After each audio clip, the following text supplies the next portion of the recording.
During the months of September and October, we are highlighting the work of Hiking My Feelings in our community effort to showcase organizations who are working towards social justice, environmental action, and more inclusive public lands. Founded in 2018 as a way to address personal trauma, Hiking My Feelings has been on a mission to improve community health by creating opportunities for people to experience the healing power of nature. Their programs and events cultivate a judgment-free space where transformational healing is possible. They introduce people to mindfulness and the healing power of nature, and the results are lasting improvements to mental, physical, and spiritual health. With a variety of events, programs, and retreats, Hiking My Feelings is more than learning how to set up a tent. It is wilderness wellness. Through guided self-discovery exercises, in-the-field education, physical movement, and storytelling, they help to heal and transform our relationship to self, so that we can show up more powerfully in our communities. Through advocating for outdoor exposure and a deeper connection to nature through mindfulness, Hiking My Feelings is working to help multitudes through their mission. Make monthly charitable giving a trend in your life in 2024 and help support Hiking My Feelings this September and October. Visit the link in our Instagram bio for more information. Hello and welcome to Trail Mix by Gaze at the National Parks. I'm Mike. And I'm Dusty. If you're joining us for the first time, Trail Mix is the short format episodes of our show, while our long format episodes explore one hiking trail in one national park, one park at a time. Trail Mix allows us to dive deeper into the things we didn't get to cover in our long format episodes, including interviews, history, science, and environmental justice. That's right. And since the 2024 presidential election is tomorrow, we're taking the time in this Trail Mix episode to remember the importance of voting, what is important to us, and why it's going to take all of us doing the work this election year. Let's be real.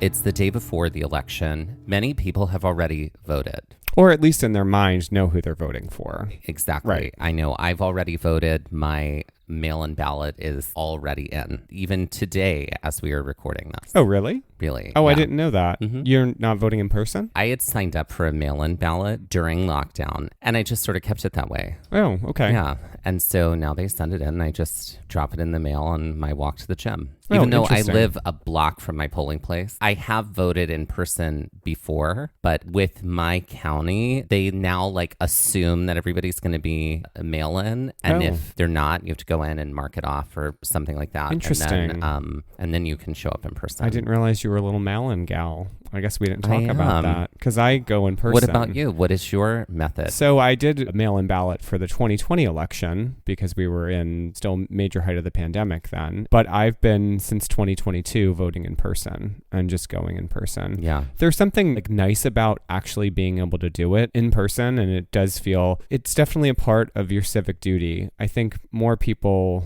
should be voting because I think people who stick to the sidelines and or say they're not political. That's my favorite thing in dating profiles, by the way. I'm not political. I'm like, okay, well, you're a gay person or a queer person, so I don't know how you can afford to not be political. And Right. I'm not over here Right. rah, rah, rah, wearing merchandise and putting lawn signs up like some people that are sitting across the table from me. That is true. I do. Yeah, But I do. I am definitely engaged politically, and I think that it's kind of a disservice to yourself to not be. I totally agree. I don't Yeah. understand how people can afford to do that unless you are a cisgendered white straight male who has money. Yeah. Because you're going to fail up no matter what. Correct.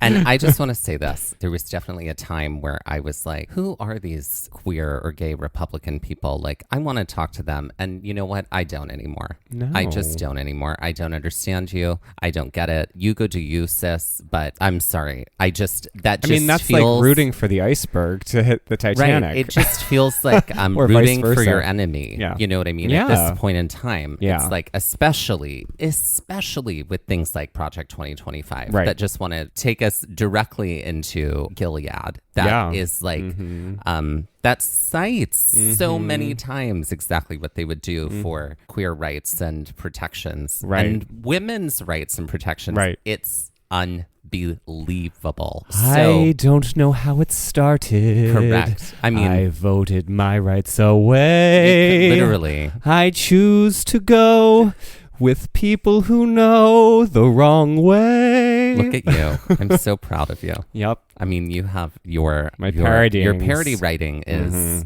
off the cuff and always solid. correct. Off the cuff Just and took the always words solid. from your mouth. That is right. Yeah. So interesting. I didn't know that you were a mail-in ballot person. Do you still. feel betrayed? No, I don't feel betrayed. I mean, I'm betrayed in other ways, always, but I didn't realize that was something that you were still doing. But I do think, speaking of voting and speaking of getting out to vote, it is always a surprise to me the low numbers that we see in voting. And we can kind of talk about, like, the last few elections have been some of the most voted in elections in a very, very, very long time. But I just remember even 2016, which we all know what happened then because people decided to sit it out. That was an incredibly low volume of voters.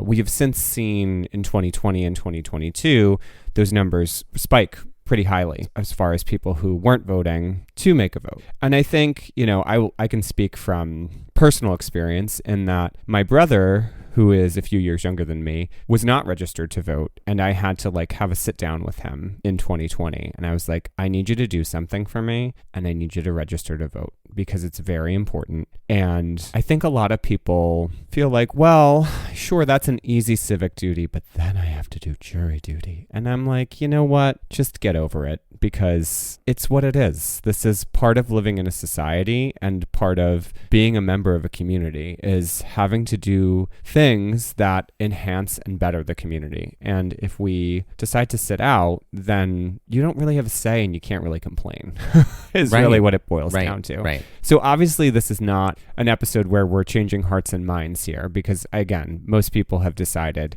what to do at this point. And have already made their choice. Right.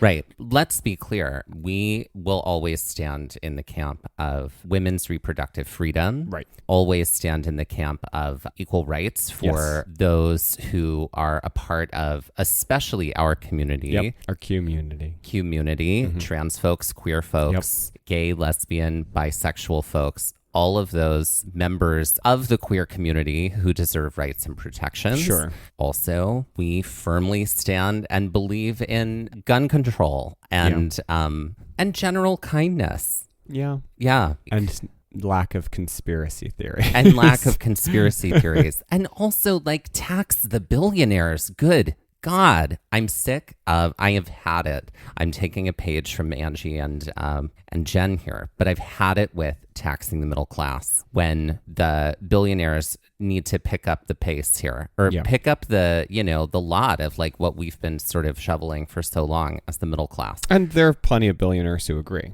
Who have said the same thing. Plenty of billionaires who Warren agree. Buffett is one of them. Yes, yeah, absolutely. I do feel like, obviously, these are things, if you've listened to our show, also environmental justice. Obviously. We're always going to vote on the side of the environment here. If you listen to our show, you can understand, obviously, what our political leanings are, where our vote will be cast, and probably 100% of the make time. that clear, we firmly will both be voting for the Harris administration. Right.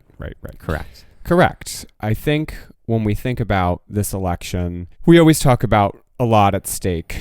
And the thing that continues to baffle me with the election and with people who, at this point, as we're recording this at the end of September here, are still potentially undecided. I think if you're undecided in an election, then the onus is on you to do the homework and to really dig deep and do the research. Clearly, both sides have presented that in debates, in political rallies, and what have you. In their concepts of plans. But now it's okay, it's time for me to dig deep and really do some soul searching here on what is a vision of something that I would like to see. And I also think there's a few things that I want to touch on.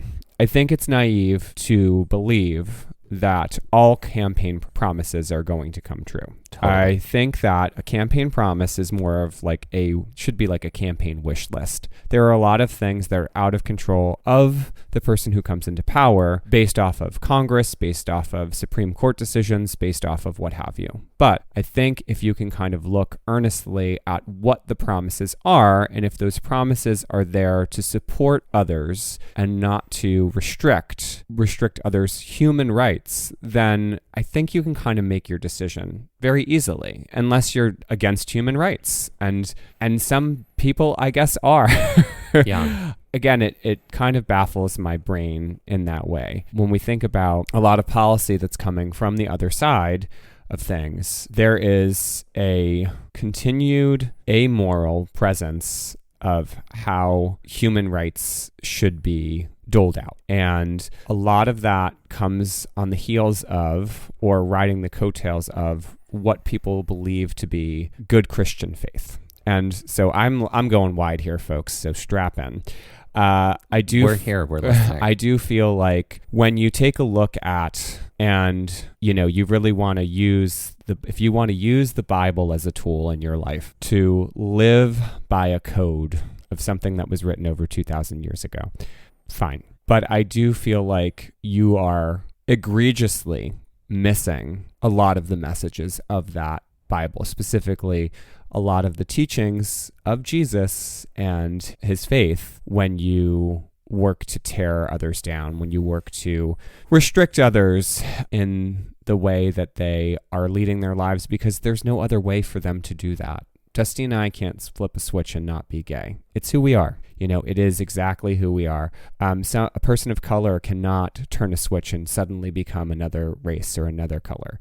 Women have biology that they can't necessarily switch on and off. Like, it is what it is there. And when we take a look at the way that the right decides that people should be acting and behaving, and then using the Bible as a standard, they're missing the point in a big way. And so I really have a problem with that being something that people kind of bastardize. As someone who grew up Catholic, no longer practicing, I never felt in my youth that I was, even though I started to realize who I was, in danger by my faith. I never felt like I was potentially going to be killed because of that. I think a lot of what is happening now with the right, and specifically Christian nationalists, is just weaponizing faith. You're seeing that in Project 2025. You're seeing that with the rhetoric. And it is something that is incredibly disconcerting. And I don't know how we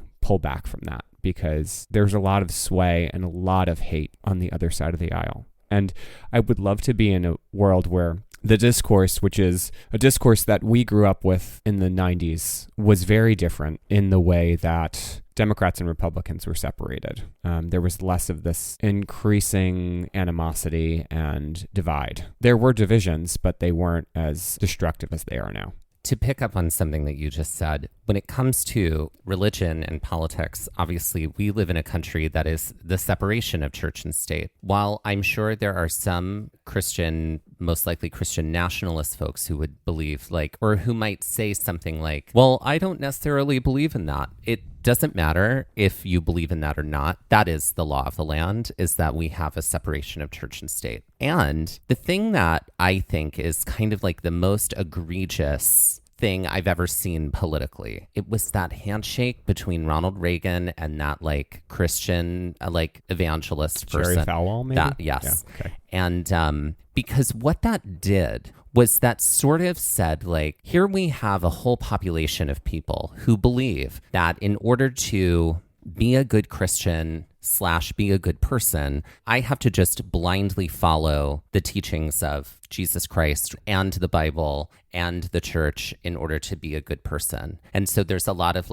leaps of faith happening when it comes to that. And it was the Republican Party came in and shoehorned themselves into that place of, well, we will say that we are for the following things, even though their agenda has always been tax breaks for the rich. Always. If you look in the history of Republicanism, what they needed was blind fellowship. And so they found that inside of Christian evangelical movement. They found that in Christian religion. They found that in Catholicism. They found all these people who just blindly follow. Right. It became a perversion of and it the faith. became a perversion of faith, which is, I think, for the Christians who see this and know this and say, unfair to me and I don't participate in that, good for you. Right. They're self-actualized Christians. Self-actualized Christians, which exist. Right. Of any faith. Of any faith. There are self-actualized people. Who aren't just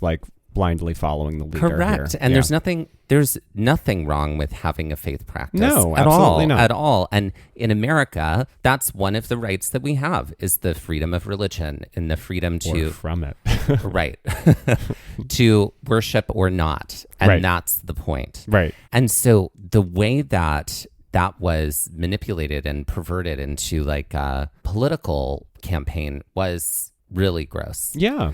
And we're still feeling the after effects of all of that. And Absolutely. now it's really hard when you have a large population of people who have a strong faith center who have been told their whole lives, like, because of this, we vote this way. Right. It's really hard to like separate those things when those things have been together for so long. Sure. A Or part to of me, self-actualize from that. or if you move self-actualize beyond. from that, correct. Which I know many people who've done Yeah. that. Yeah. Who've gone, okay, everything that comes with this faith practice doesn't serve me. Right. I have to remove myself and then I'll bring back the parts that do. As the leaves begin to change and we leave the heat of summer behind, it's time to plot some new adventures in some new places. Maybe it's time to visit a national park like Glacier, Yellowstone, or Grand Teton before the parks become snowbound. Or maybe it's a great time to take a road trip through New England or along historic Route 66. Or maybe it's finally time to dust off your passport and head abroad to Europe, South America, Asia, and beyond. With so many options of where to go, it's good to know that there's one place you can always turn to. From hikes to hotels to the best spots to eat, Moon Travel has you covered. From excellent first-hand experience from authors who are local to the areas they're writing about, to wonderful maps and great recommendations, Moon Travel Guides give the reader so much more than other travel guides on the market. That's right, and we are so excited that this year we are again partnering with Moon Travel. Through this partnership, through the end of 2024, our listeners can get 20% off any Moon Travel Guide when they use the code GAZE24 at checkout. That's code GAZE24, GAZE24 for 20% off any Moon Travel Guide in Moon's entire library. Head to our show notes to check it out and see Moon's entire collection of guidebooks. So ready to cross something off your travel bucket list in 2024? Have lots of great ideas for trips but don't know how to get started or keep your itinerary organized? Wherever your wanderings may take you or inspire you to go, Moon Travel Guides have you covered. Head to moon.com and use code GAZE24 at checkout to open up the world of possibilities for your next trip. Moon Travel. Let your heart be your compass. Let Moon be your guide.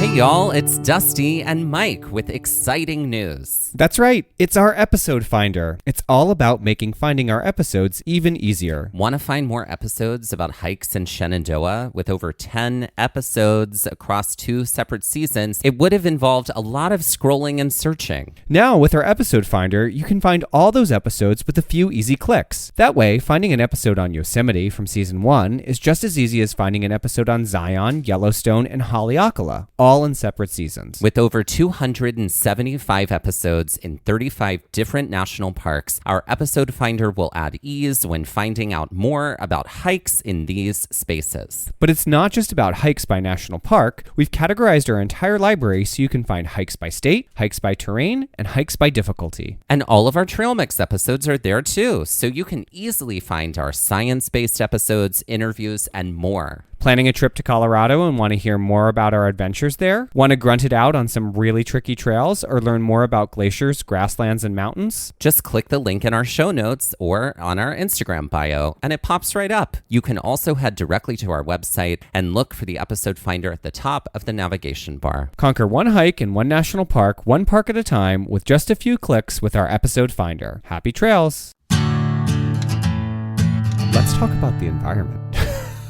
Yeah. Because without someone who is continuing to move the ball forward when it comes to the environment and environmental protections, we are all lost. Even those people who might be blindly following a faith and voting to suggest otherwise, because climate change is very real. And again, we live in a time where there's a lot of denial of fact and a lot of denial of what is actually true, and a lot of I'll believe what I want to believe or what someone is telling me blindly, as we've kind of touched on already. If we aren't working progressively towards adjusting the issue at hand when it comes to the climate. And if we have someone who comes into power who is a denier of climate change and who is willing to continue to invest in technology that is becoming outmoded, where we can kind of see through worldwide, clean energy, green energy is starting to become more of the stepping stone forward. While obviously it's not fully capable of powering everything right now, and we are still having to use fossil fuels to balance out and ensure that there's energy that the world can consume. Eventually, we have to tilt fully into the green. And we have, the crazy thing is this is available to us. And we already live in the world of our dreams. Right. Like all of the technology that we need exists already. Right. So I just feel like your faith is not going to save you from a climate disaster is really that should be the slogan. Your faith won't save you from a climate disaster. Right. And that's not to knock anybody's faith or what they believe, a part of their practice of life, but it's not, it won't.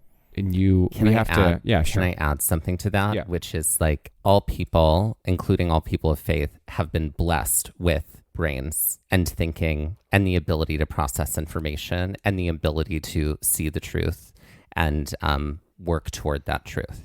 So no, I don't believe, and I've never believed in this idea of like do nothing and then just trust and everything will be okay. Right. It's like, no, you have to like participate and put the work in. Without legwork, nothing happens, including this, including like what we can do to preserve the earth. Right. Which is part of God's creation. Sure. It's you will. True. Yeah. And so shall the meek inherit it. Right. If we want to quote some scripture here. Yeah. I do love how this trail mix on voting has gone very deeply into religion. Well, I mean, I think you have to. You have to.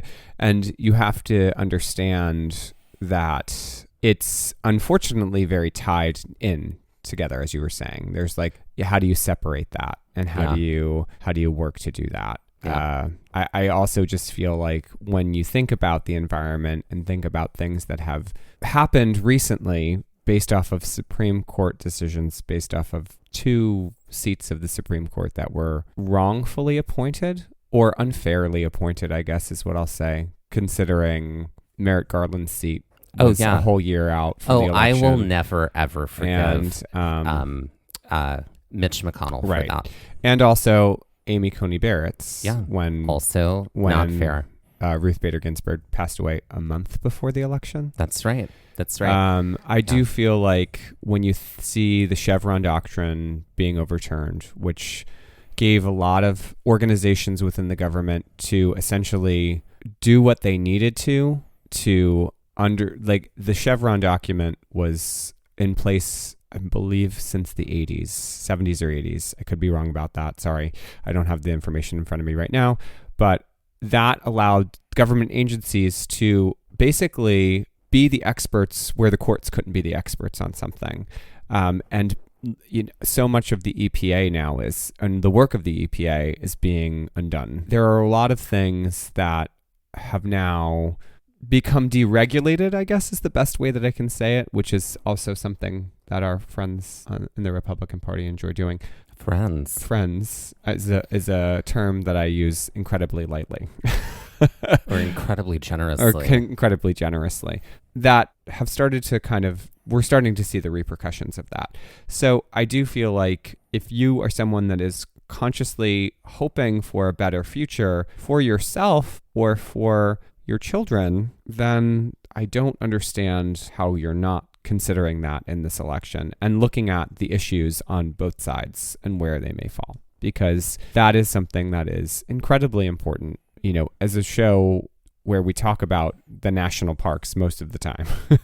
And we have had episodes like this before, so don't think this is just us getting on our high horse here.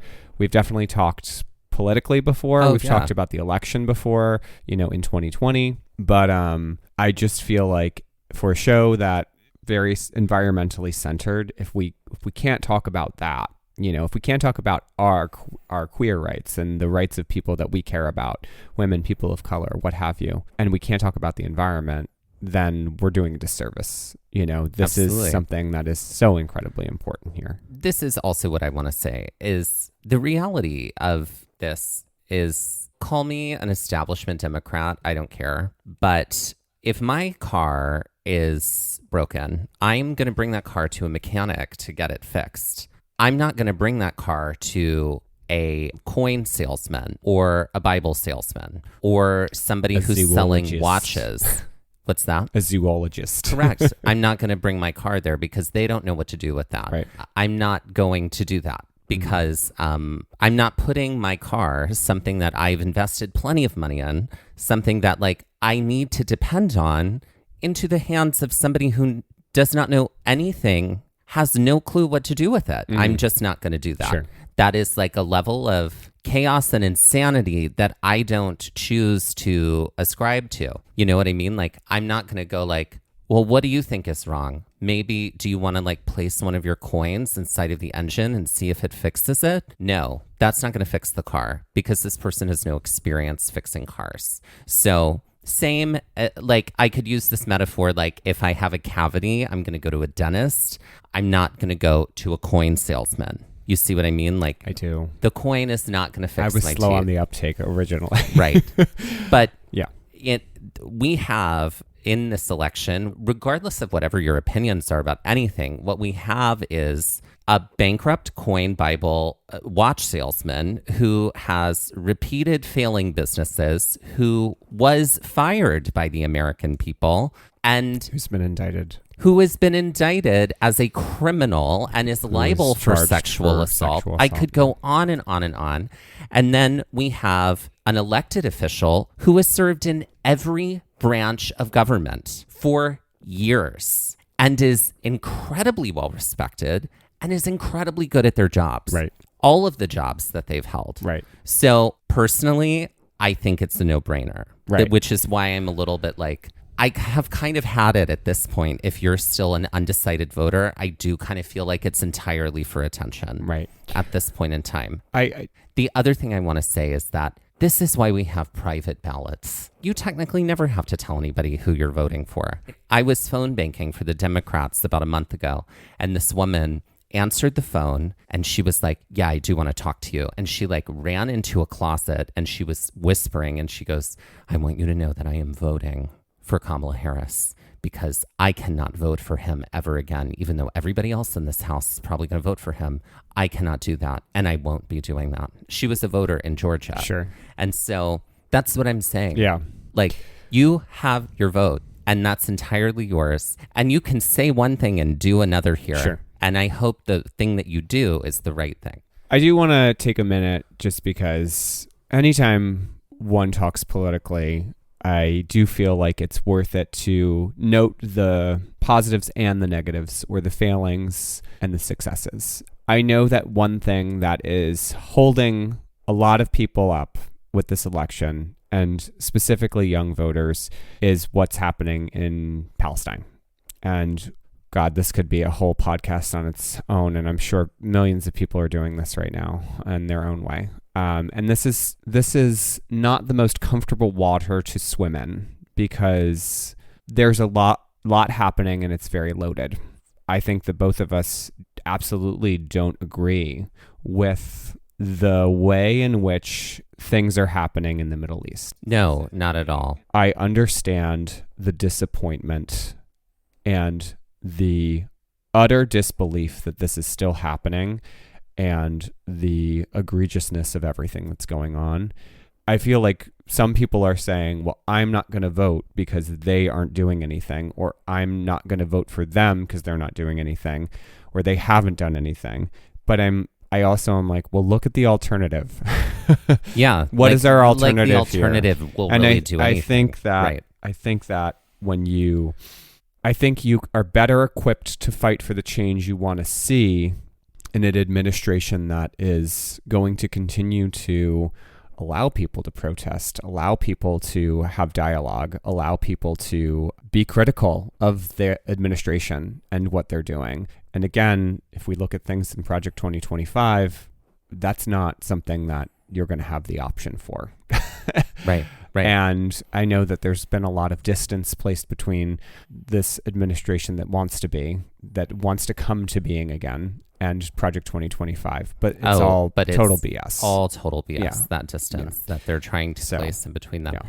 And yes, everyone is very justified in their stance, especially when it comes to Palestine. And I can't see any other way forward other than like, if we elect him, it's like shooting ourselves in the foot over and over again with chaos and with just no policy and with Project 2025. I don't see solution for Palestine with his administration at all, regardless of what he says. He says so many things that mean nothing because words mean nothing to him. And I'm sorry, words matter. Words matter. Our entire democracy is built on words. So we cannot elect somebody who doesn't believe that words have meaning and that words matter. Right. And that he can say one thing and then say something else on Twitter or Truth Social and then say something else the next time he speaks. Like, I'm sorry, no, that's not politician. No, it's not leader, I think is what. No, it's not leader. Yeah. Leading is about consistency and about clarity and about follow through. Should we hold our political leaders accountable? 100%. It is important for us to put pressure on them so that they know the things that we as a country want. Right. And so or we as voting blocks want to. Correct. Yeah. And we should be holding them accountable to that.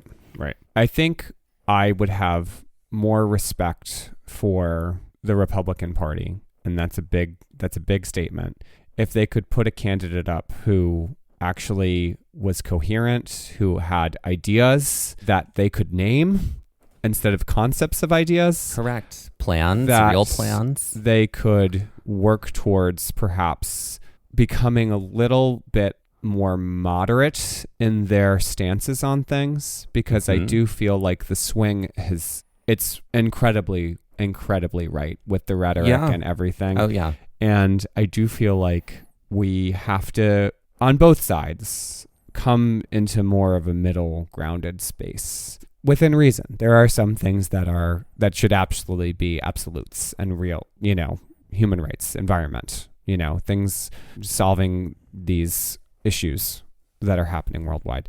But I do feel like we have swung so far away from each other, and there isn't a listening that's happening. There isn't this sort of dialogue that is available anymore, because there's so much hate and vitriol and lack of empathy. Yeah. And from the right. Yeah.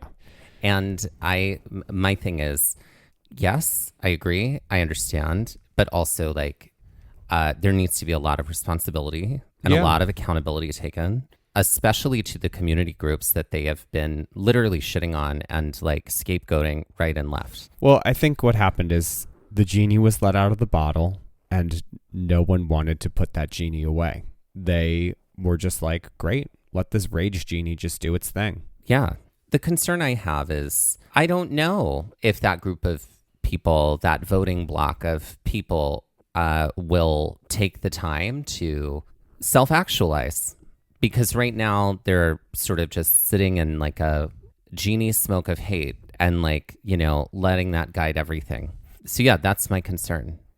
To me, it looks like we have a group of sane humans who are ready to do work for the most part, more or less, and then a group of people who are majority like, let's burn it all down and let's just do what we care about, and let's, which is not others. Which is not others. Yeah. And I don't care if people die, if people don't have what they need along the way, as long as I have what I need. Like, that's what it feels like. It's selfish. It is and villainous. There's a clear divide of like, let's do the work. Let's put the work in. We're not perfect, and we know this. Right. There are things that we can improve on.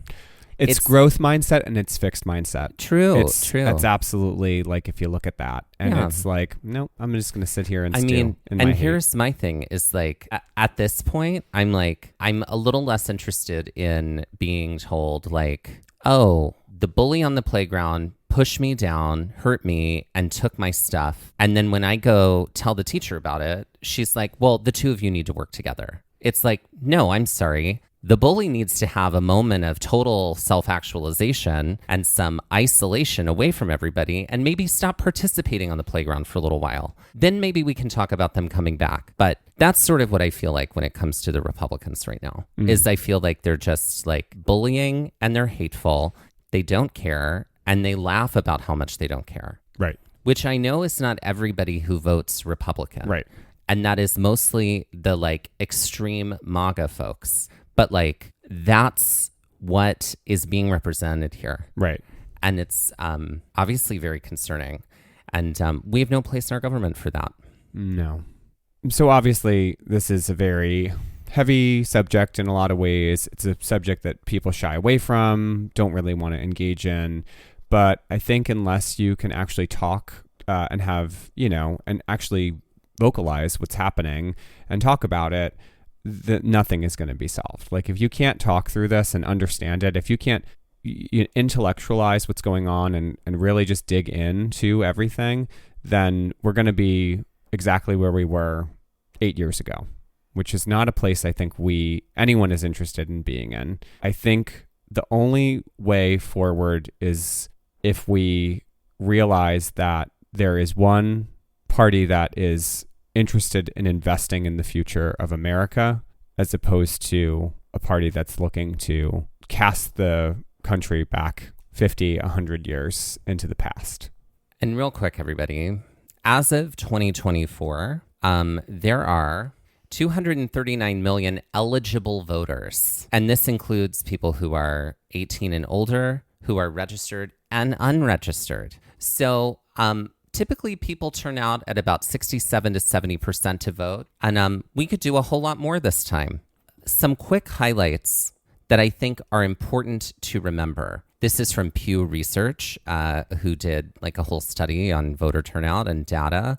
But, quote, the elections of 2018, 2020, and 2022 were three of the highest turnout U.S. elections of their respective types in decades. About 2/3, 66%, of the voting population turned out for the 2020 presidential election, the highest rate for any national election since 1900. The 2018 election had a 49% turnout, had the highest rate for a midterm election since 1914. Even the 2022 elections turnout, with a slightly lower rate of 46%, exceeded that of all midterm elections since 1970, end quote. So what we're seeing is, as soon as younger people become eligible to vote, they're starting to vote, which is good. We like this. Gen Z is leading social movements and political movements at higher rates than any of the previous generations, including that of millennials and Gen Xers.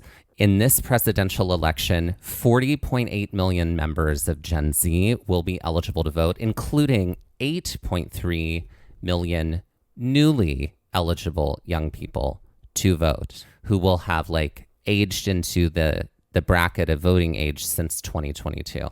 So Gen Z, let's do our job. Let's make sure we're registered and let's go show up and let's vote.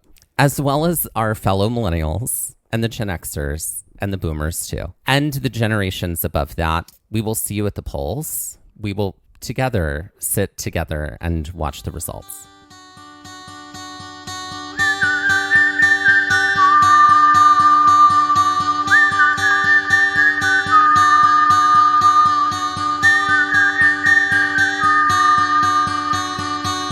Looking for more episodes like the one you just heard? Then be sure to check out our episode finder for episodes by park, state, hiking difficulty, and terrain, as well as all of our Trail Mix episodes in one helpful place. Click the link in the show notes of this episode, our Instagram bio, or visit our website to make your listening experience even easier. This has been Gaze at the National Parks, the podcast, and we're here to remind you to hike early and hike often, and that adventure is always out there. Gaze at the National Parks was created, produced, edited, and hosted by us, Dustin Ballard and Michael Ryan. To see images from this episode, follow our Instagram at Gaze at the National Parks. To contact us, email us at gazeatthenationalparks@gmail.com. And to find out more about the parks visited on this show, visit our website, gazeatthenationalparks.com. That's Gaze, G-A-Z-E. All original artwork featured on Instagram and on our website is by me, Michael Ryan. All original music was written and performed by Dave Seaman and Mariella Klinger, with Sean Sklios on guitar. Our music producer is Schuyler Fort Gang. We would also like to acknowledge that while recording this episode that we were on the traditional and stolen lands of the Lenape people, also known as New Jersey.